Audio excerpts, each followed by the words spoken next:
Welcome back to The Charismatic Voice. About 3 months ago, I asked you which Dimash Kudaibergen songs you wanted a reaction to the most, and then I came up with this list. This is the original top 10 list of Dimash Kudaibergen requests, and I promised you I would do it in chronological order. It's been amazing to see how Dimash has developed both as an artist and as a singer, and today we're going to wrap up your top 10 list with Your Love, performed by none other than Dimash and composed by Igor Krutoy. This is from a live performance in March of 2020. Let's get to it.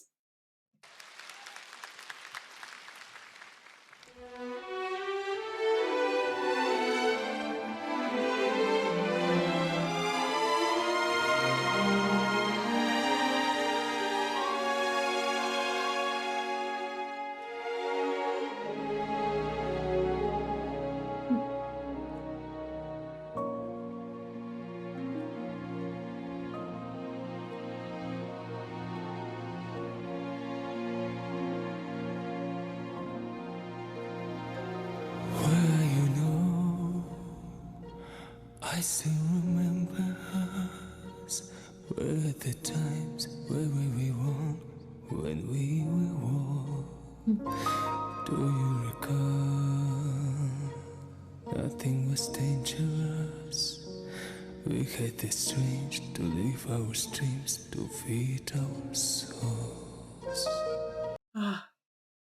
I'm definitely getting some strong Disney vibes here. It sounds like kind of like the beginning of Beauty and the Beast with some sort of dark, magical essence that's in the orchestra. I like that composition style a lot. It draws you in, and you feel like you're about to have a story told. Also, let's look at Dimash's fashion right now. Wow, I think this is a fantastic outfit to make him really pop out on stage. Right, the color is amazing and contrasts with the set. So really, he's got really great fashion sense for stage. His singing at this point, you can really tell he's investing in this story. He's definitely started off smaller, and over the years I think that he's become more and more comfortable with starting things even smaller, just sort of on the edge of his vocal cords. So let's see where this goes. Now what is left of all this love is hide the pain that I find against. What can I do to love again? Believe I can so far. These phrases, this is something that you can really tell that Igor has written for Dimash because it's going from this really low range and then going up high.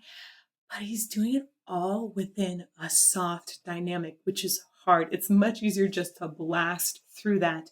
And instead, Dimash is keeping it really tender. By the way, if you don't know, it's Igor who's on stage with Dimash playing the piano. I love, love, love seeing him on the stage with Dimash. And I also am just loving this violin duet with Dimash's voice. It's a really complimentary timbre. Where do you live? What do you do at night? Do you still care? Do you still share memories? And when I sing, do you still hear my voice? Singing to you every note I can sing. Now what is left of all this love? Aside the pain. Wow.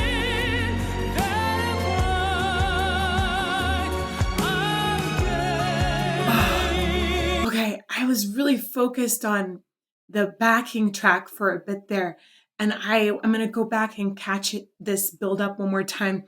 But listen right in here. He's definitely, I think he's doubled his vocal on top here. So you hear him also singing harmony. That's not him singing two notes at the same time. That's his backing track.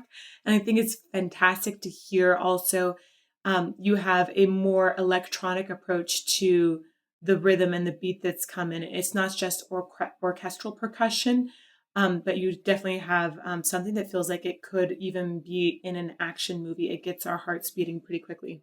What do you do at night? Do you still care? Do you still share memories? And when I see, there's your second vocal. Do you still hear my voice singing to you every note?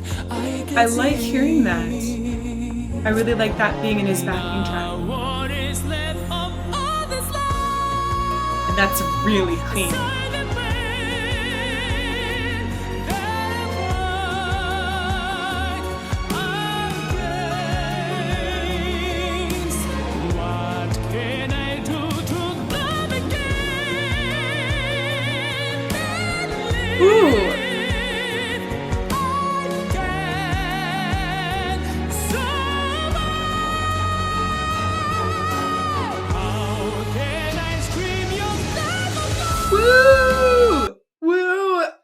Okay, key change. I love, man, Igor writes so well for Dimash's voice, but that doesn't just happen by magic. I'm sure that Dimash gives him tons of feedback too, saying, right here, I want to sing higher. So maybe Igor was like, okay, I'll raise the key. I love key changes in the way it makes you like, oh, yeah, this is getting bigger and bigger. But listen to this again. Like, wow, that was nice. You did a good job with the high notes, right? Sounds good. It's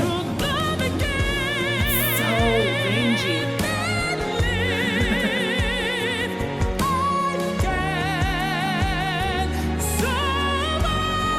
Like, want to go higher? Key change. Yes.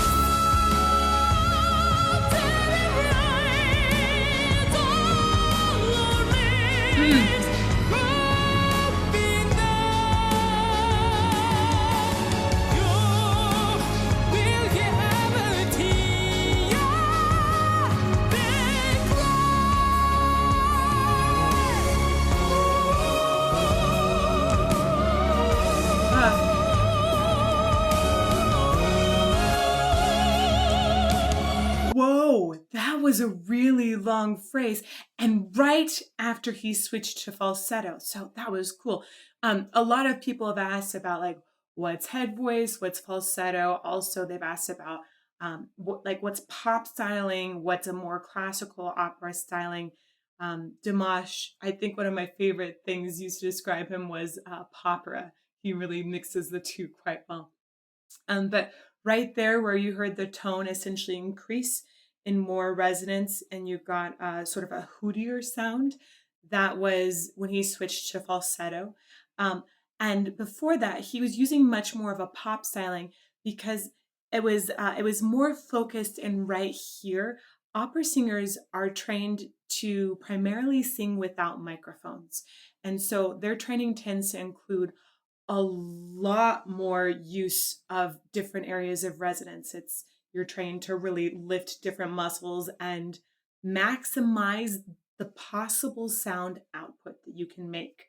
Whereas pop singers have a microphone, so a lot of times they're taught to really focus in, particularly on like the fundamental frequency or that home sound, and they'll drive through that more. So it creates often a thinner and even sometimes a more clear sound. It can be better for word enunciation.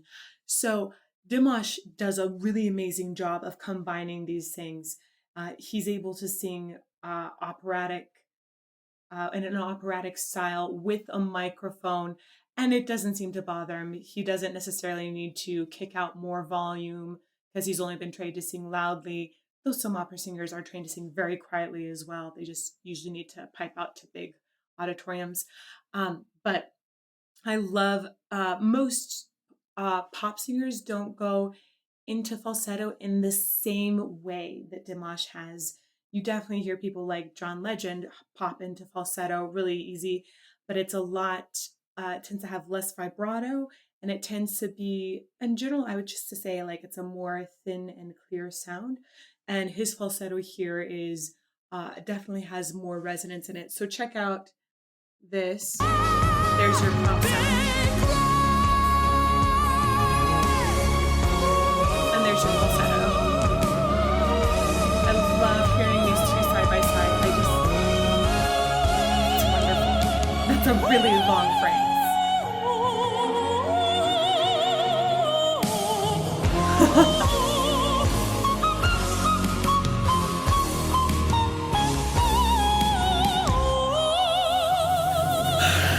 Gonna go back to that.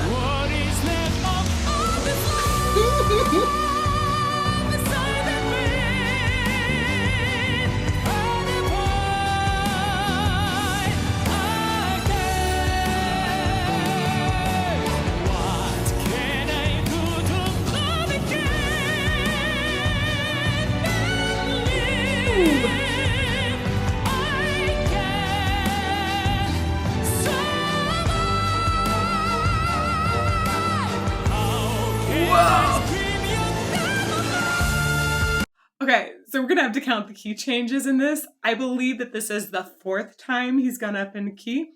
Right after I stopped the last time, he had a really cool staccato section. We'll talk about that later, and I'll want to hop back and check it out. But so right after that, there was a key change. And right now, another key change. So he just keeps getting higher and higher and higher, and it's very exciting.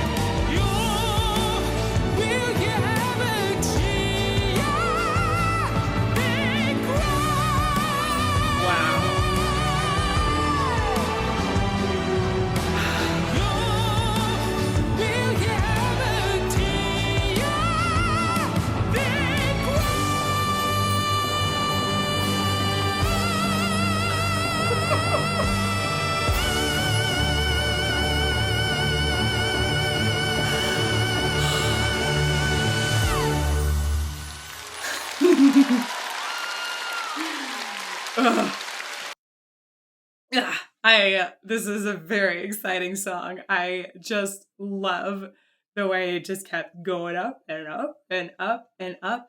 And at that end, I really expected him to just hold that final note forever. And instead he was like, I'm holding it. Oh, and I'm going to go up again. And again.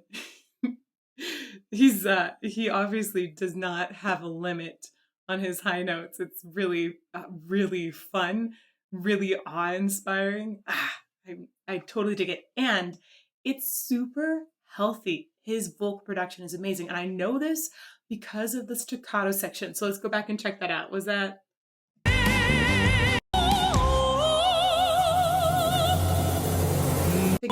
Yeah, it was in this area. So this is his falsetto, right?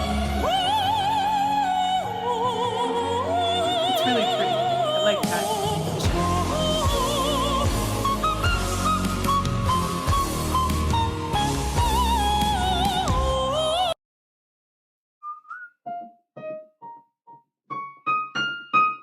Oh, he's going up to the same high F that the Queen of the Night sings. Whew, it's high. But he's doing it with staccato, meaning that it's like bouncy and detached. So that means that each time he starts a note, his vocal cords have to start vibrating again. You don't hear any extra air escaping. You also don't hear any sort of glottal sound. No, but instead it's just without the glottal attack. So this is what we call in classical music an onset. That moment when a person first starts singing a note, and his is incredibly clear while being very, very high. It's more difficult to have a good onset, meaning that the air goes past his vocal cords right as they start vibrating. It's more difficult to get that correct, so not too much air and not trying to start the chords too early, than when it's high. So doing staccati high with that kind of clarity and ease of onset is really, really impressive. So check this out one more time with me. Listen to it, it's really nice.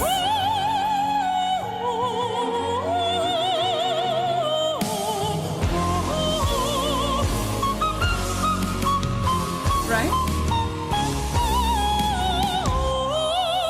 And even at the end, he ends up going legato again, meaning those smooth phrases, he connects the phrases.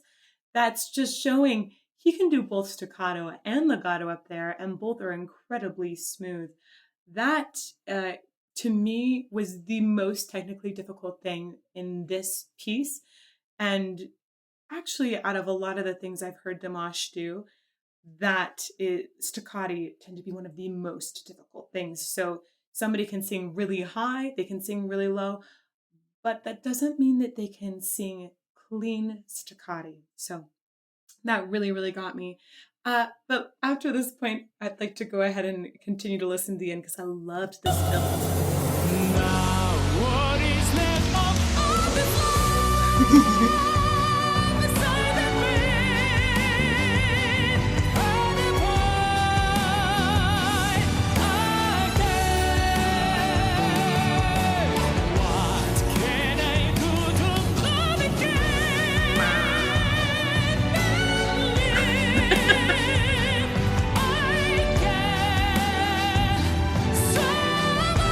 He's even dancing.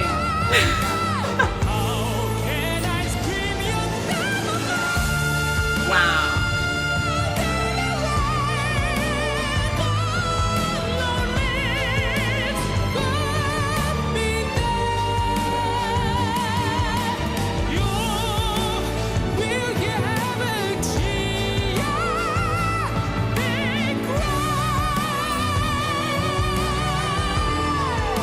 I love that slide off that